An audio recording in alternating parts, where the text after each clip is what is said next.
వర్షం పడుతున్న సాయంత్రం. అడవి పక్కనే ఉన్న గ్రామం చాలా ప్రశాంతంగా కనిపిస్తుంది.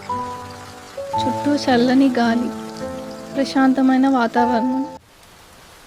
ఆ సమయంలో చిన్న బాలుడు మాధవ్ ఇంటి కిటికీ దగ్గర నుండి వర్షాన్ని చూస్తూ ఉన్నాడు.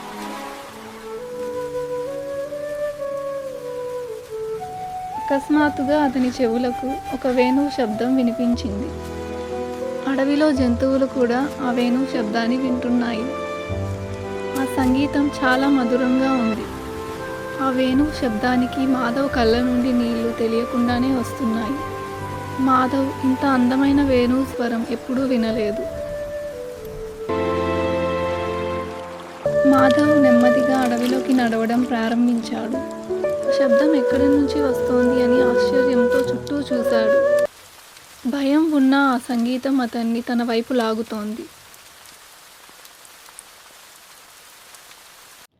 అడవిలో జంతువులు కూడా ఆ వేణువు శబ్దానికి ముగ్ధులయ్యాయి.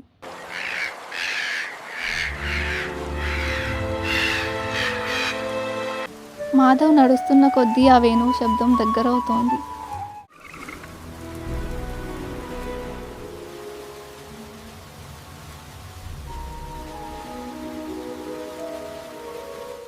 అక్కడ శ్రీకృష్ణ పరమాత్ముడు ప్రశాంతంగా నది దగ్గర వేణువు వాయిస్తూ కనిపించాడు.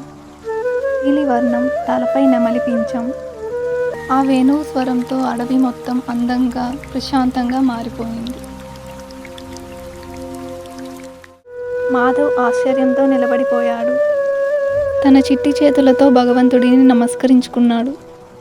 ఎందుకు భయపడుతున్నావు చిన్నవాడా అని శ్రీకృష్ణుడు ప్రేమగా అడిగాడు.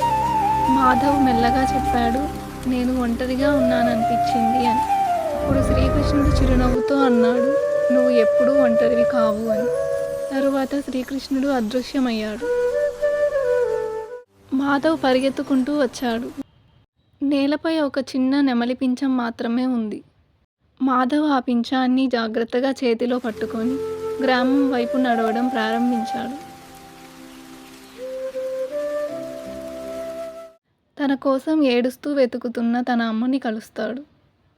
మాధవ్, ఎక్కడికి వెళ్ళిపోయావు? ఇంకెప్పుడు ఒంటరిగా ఎక్కడికి వెళ్ళకు అని చెప్తుంది. మాధవ్ దానికి సమాధానంగా, ఇంకెప్పుడు ఒంటరిగా వెళ్ళనమ్మా అని చెప్తాడు. ఇద్దరూ సంతోషంగా తమ ఇంటికి పయనమవుతారు. తన అమ్మకు ప్రేమగా అడవిలో కోసిన పూలను ఇస్తాడు. తన అమ్మ చాలా సంతోషిస్తుంది. ఇద్దరూ సరదాగా కబుర్లు చెప్పుకుంటూ నడక సాగించారు. మనసులో నిజమైన భక్తి మరియు మంచితనం ఉంటే దైవం ఎప్పుడూ మనతోనే ఉంటుంది.